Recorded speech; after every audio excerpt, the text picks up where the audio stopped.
Thank you, Janice. Hi, folks. I'm Norm Gridden, and I want to thank you, gentlemen, for being here tonight to give us an opportunity to learn firsthand what you're intending to do for the city and for the constituents. I have a couple of questions, only one at a time, though, and you're not going to get a chance to vote on this, so I'll warn you about that. My issue is Prop 13.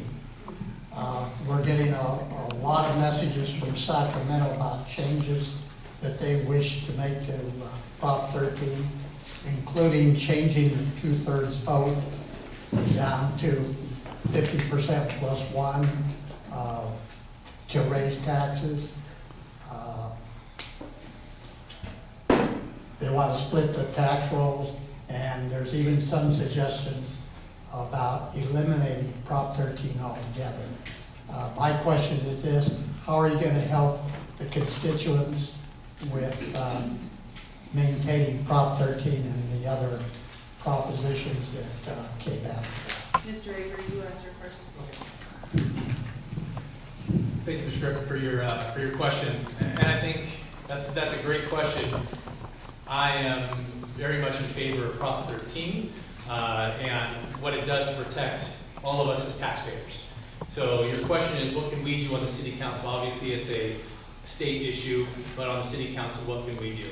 And I think where we can come in as city council members is advocate on behalf of you, on all of us as taxpayers, to our state legislators, to the folks that are going to be making those decisions and making that vote. Let them know how important it is to protect all of us. These things have to be the 2/3.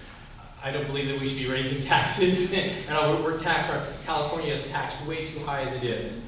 And we have to protect that, and we cannot continue to go on that same path. So as your councilman, I would just advocate to make sure that we're protecting ourselves out there.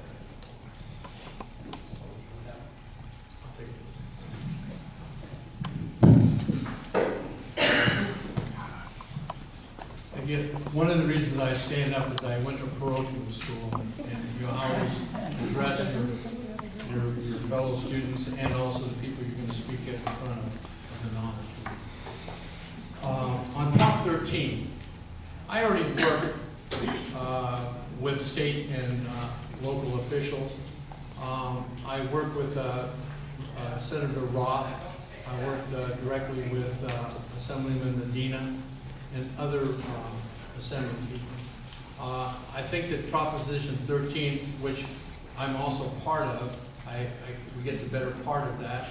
I do not believe it is something that I would vote against, or I would even change. I would fight everything with everything I have to maintain Proposition 13.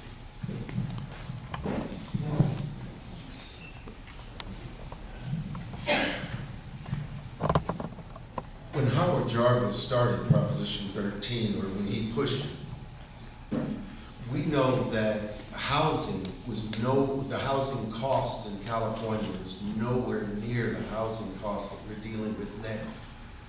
To increase a tax on homeowners would be a serious issue when the taxes that we pay on various other, our water, our sewer, our trash, our electricity, everything else, to add another percentage of any kind on our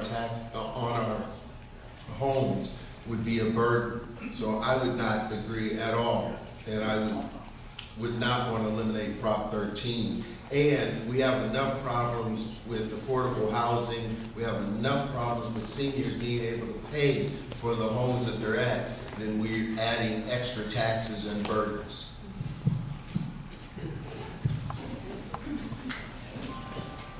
Well, I agree with all of you gentlemen.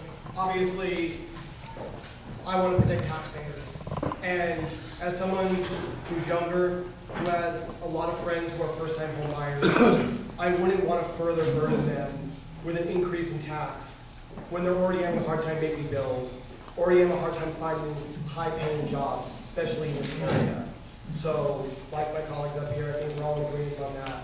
In terms of the 2/3 supermajority required to raise taxes, Again, this is a state level issue, but if I had to comment on it, I would say that I am still in support of that two-thirds supermajority. I think it protects taxpayers, and anytime you're gonna do something that's gonna burden the citizens of California, having a supermajority is a good point of protection.